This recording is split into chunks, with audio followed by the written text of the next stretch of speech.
Kejutan, RC Lens puncaki Ligue 1. Napoli gusur AS Roma, samai poin Milan. Isak cetak gol, Liverpool akhirnya menang.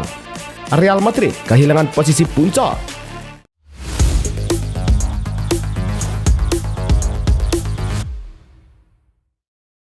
Halo Soccer Mania, kembali lagi di Blessing Soccer News. Kali ini kami sudah siapkan berita-berita terbaru seputar dunia sepak bola. Tentunya untuk kalian semua, selamat menyaksikan. Angers menjamu Lens di Stade Raymond Kopa dan Lens unggul lebih dulu pada menit ke-45 lewat Florian Thauvin yang melepaskan tembakan kaki kiri keras dari luar kotak penalti. Lens menambah keunggulan menjadi 2-0 pada menit ke-73 lewat Thauvin lagi, kali ini melalui tembakan lagi. Tuan rumah sempat memperkecil ketertinggalan 3 menit kemudian ketika Harouna Djibril memanfaatkan bola muntah. Hasil ini membawa Lens ke puncak klasemen Ligue 1 dengan 31 poin dari 14 laga, sementara Angers tertahan di peringkat ke-12 dengan 16 poin. Atalanta menjamu Fiorentina di Serie A di Gewiss Stadium dengan Raffaele Palladino meraih kemenangan pertamanya sebagai pelatih La Dea. Gol pembuka tercipta di menit ke-41 ketika Odilon Kosounu melepaskan cross-shot dari tepi kotak penalti yang mengecoh David De Gea. Skor kemudian menjadi 2-0 pada menit ke-51 setelah Ademola Lookman memanfaatkan bola liar untuk menembak ke gawang. Dengan kemenangan ini, Atalanta naik 2 posisi ke peringkat 11 klasemen Serie A, sementara Fiorentina tetap berada di posisi kedua terbawah. Fiorentina masih belum meraih kemenangan di Serie A musim ini setelah melewati 13 pertandingan. Catatan tersebut membuat posisi La Viola berada di zona degradasi dan belum ada tim sebelumnya yang bertahan di liga dengan awal seburuk ini. Seusai laga terbaru, para pemain berkumpul di depan tribun tamu untuk berdialog dengan pendukung. Edin Dzeko menyampaikan ajakan tetap bersatu demi target bertahan di liga. Kapten Ranieri, Mandragora, serta pelatih Paolo Vanoli juga hadir memberi motivasi. Bisa menjamu Inter Milan di Arena Garibaldi dalam lanjutan Serie A. Inter membuka skor pada menit ke-69. Pio Esposito melepaskan umpan yang diselesaikan Lautaro dengan tendangan keras. Lautaro kemudian menggandakan keunggulan Inter pada menit ke-83. Nicolo Barella mengirim umpan ke tiang jauh yang disuntik Lautaro tanpa pengawasan. Kemenangan ini membawa Inter naik ke peringkat ketiga dengan 27 poin, sementara Pisa tertahan di posisi ke-18 dengan 10 poin. AS Roma menjamu Napoli di Stadio Olimpico dalam duel papan atas Serie A. Napoli langsung menekan, tim tamu akhirnya membuka skor pada menit ke-36. Serangan balik cepat membuat David Neres menerima umpan Højlund dan penyerang Brazil itu menyelesaikan peluangnya dengan penyelesaiannya melewati Svilar. Di babak kedua, Roma berupaya menambah intensitas serangan, tetapi skor tak berubah. Berkat hasil ini, Napoli berada di posisi kedua klasemen dengan 28 poin. AS Roma berada di posisi keempat dengan 27 poin. Nottingham Forest menjamu Brighton and Hove Albion di City Ground. Namun tim tamu mampu unggul lebih dulu pada menit ke-45+1 melalui Maxime de Cuyper memanfaatkan umpan Jorginho Rutter. Di babak kedua, Brighton menutup laga dengan gol kedua pada menit ke-88 oleh Stefano Simas memanfaatkan kekacauan lini pertahanan Forest. Hasil ini membuat Brighton naik ke peringkat 5 klasemen Premier League, sementara Nottingham Forest tetap di posisi ke-16, hanya 1 poin di atas zona degradasi. Aston Villa menjamu Wolves di Villa Park dalam lanjutan Premier League dan berhasil unggul 1-0 lewat Boubacar Kamara pada menit ke-62. Selain itu, Emiliano Martinez tampil gemilang menggagalkan peluang Strand Larsen. Wolves gagal membangun momentum setelah tertinggal dan tidak mampu membalas hingga peluit akhir. Berkat hasil ini, Aston Villa berada di posisi keempat klasemen dengan 24 poin, sedangkan Wolves tertahan di posisi ke-20 dengan 2 poin. Aston Villa mencatat 5 kemenangan beruntun di semua kompetisi. Rangkaian kemenangan itu diraih atas Maccabi Tel Aviv 2-0, Bournemouth 4-0, Leeds 2-1, Young Boys 2-1, dan Wolverhampton Wanderers 1-0. Hasil tersebut mengantar tim asuhan Unai Emery naik sementara ke posisi keempat Liga Inggris. Menurut data Opta, Emery telah memenangkan 61 dari 114 laga Premier League bersama Villa. Jumlah kemenangan terbanyak sepanjang sejarah klub di kompetisi itu, sejajar dengan John Gregory dan Martin O'Neill. Crystal Palace menjamu Manchester United di Selhurst Park. Palace unggul lebih dulu lewat penalti Gianfilippo Mateta di menit ke-36. MU menyamakan kedudukan pada menit ke-54. Joshua Zirkzee menembus gawang Dean Henderson dari sudut sempit. Manchester United kemudian berhasil unggul 2-1 di menit ke-63 melalui Mason Mount yang menembak rendah ke sudut kiri gawang Palace. Kemenangan ini membuat Setan Merah naik ke posisi ke-7 klasemen dengan 21 poin, sedangkan Crystal Palace tertahan di urutan ke-9 dengan 20 poin. Manchester United kembali meraih kemenangan di Premier League setelah 3 laga tanpa hasil maksimal. Tim asuhan Ruben Amorim menang 2-1 atas Crystal Palace di Selhurst Park, memperbaiki posisi mereka di klasemen. Statistik dari Squawka mencatat, ini baru kemenangan keempat United dalam 27 laga liga terakhir di London. Selain itu, hasil ini menghentikan rekor tak terkalahkan Palace di kandang yang telah berlangsung 12 pertandingan. Capaian positif tersebut memberi kepercayaan diri baru untuk MU menjelang jadwal padat berikutnya. Manchester United meraih kemenangan penting saat menaklukkan Crystal Palace. Lewat Bruno Fernandes tampil menentukan dengan 2 assist yang membuka jalan bagi kemenangan tersebut. Menurut data Squawka, kapten Manchester United itu kini mengoleksi 56 assist di Liga, melewati catatan legenda Paul Scholes 55 assist. Di atas Fernandes, hanya tersisa 3 nama dalam daftar pemberi assist terbanyak untuk MU di Premier League. Ryan Giggs 162 assist, Wayne Rooney 93 assist, dan David Beckham 80 assist. Joshua Zirkzee mencetak gol pertama musim ini saat Manchester United menang atas Crystal Palace di Selhurst Park. Penyerang asal Belanda tersebut menuntaskan peluang dari sudut sempit untuk menyamakan kedudukan. Sebagaimana dilaporkan Opta, dalam data resmi mereka, Opta mencatat ini merupakan gol Premier League pertama Zirkzee sejak 2 kali membobol gawang Everton pada Desember 2024. Mengakhiri 24 laga tanpa gol selama 364 hari. Gol ini menjadi momen penting bagi United yang berupaya bangkit. Chelsea menjamu Arsenal di Stamford Bridge, London dalam lanjutan Liga Inggris. Tuan rumah unggul lebih dulu pada menit ke-50 lewat Trevoh Chalobah. Arsenal mampu menyamakan kedudukan di menit ke-59 melalui Mikel Merino, juga lewat sundulan memaksimalkan umpan Bukayo Saka. Hingga laga tuntas, skor 1-1 tetap bertahan.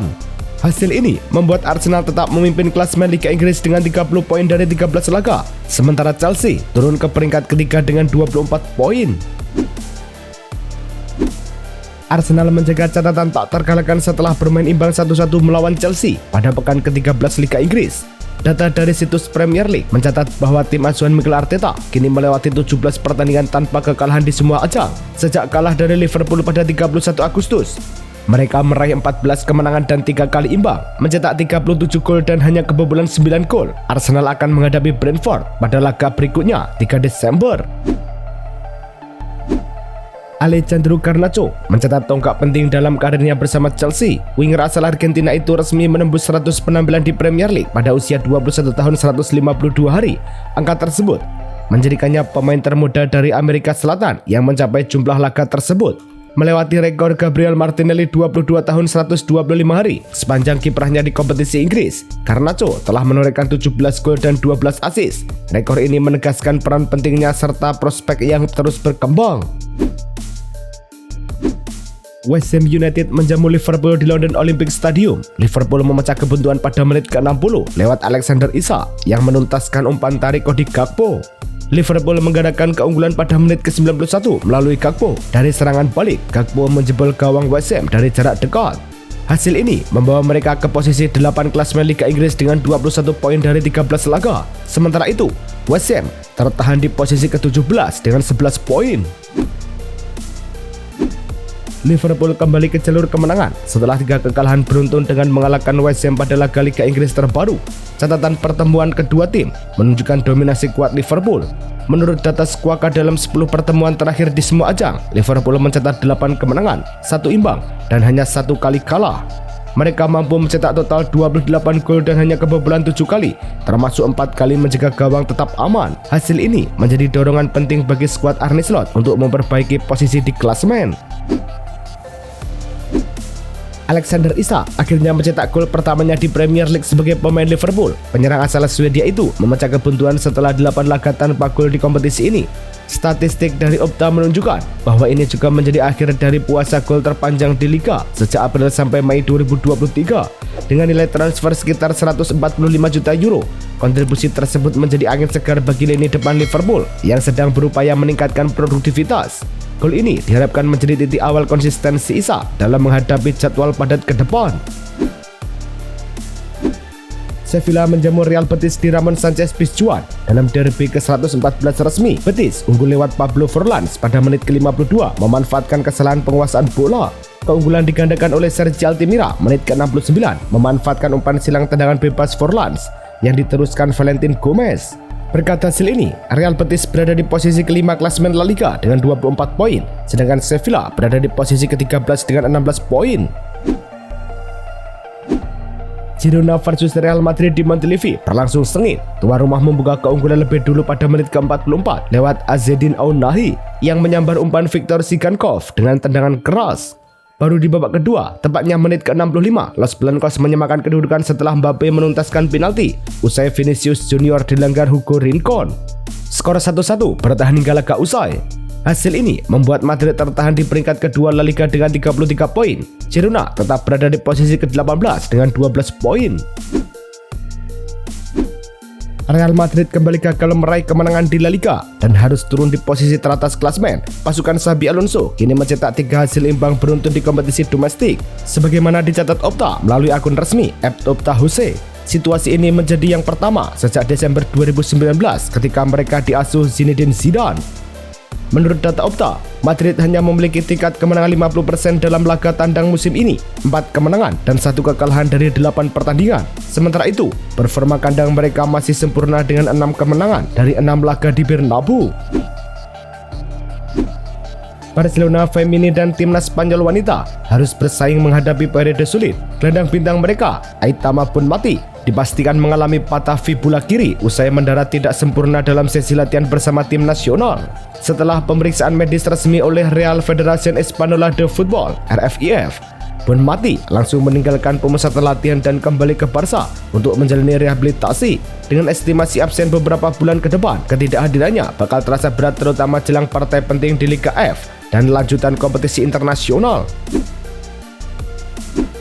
Paris Saint-Germain dikabarkan akan memperpanjang kontrak pemain muda berbakat mereka, Desire Doué, hingga 2030 dengan kenaikan gaji signifikan. Klub menilai performa, fleksibilitas, dan kedewasaan football Doué, meski usianya muda, membuatnya layak menjadi bagian inti tim jangka panjang.